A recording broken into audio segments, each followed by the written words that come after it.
அதை உருவாக்குறது நம்ம தான். ஸோ அதனால் அந்த இதை செய்யுங்க அப்படின்னு சொல்லிட்டு அருமையாக அவருடைய எக்ஸ்பீரியன்ஸை அவர் சொன்னார். அதனால் நிச்சயமாக எல்லாரும் மனதிலையும் தானியோட நல்லா பண்ணிச்சிருக்கோம்.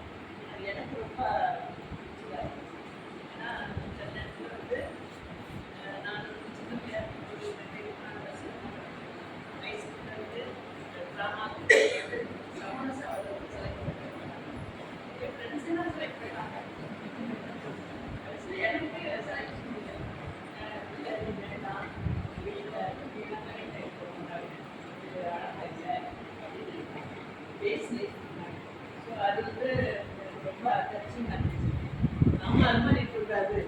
அதாவது நான் வந்து எப்போவுமே கொஞ்சம் இதாக இருக்க பிள்ளைங்க, படிக்காத பிள்ளைங்க, நல்ல இல்லை அழகு இல்லாத பிள்ளைங்க, ஏழு பிள்ளைங்க, அவங்க மேலே எனக்கு ரொம்ப பரிவு பாசம் எனக்கு அதிகம். ஸோ அது எல்லாத்துக்கும் வரணும். நம்ம அதில் தான் இருக்கிறோம். எல்லா டீச்சர்ஸே மாதிரி இல்லை.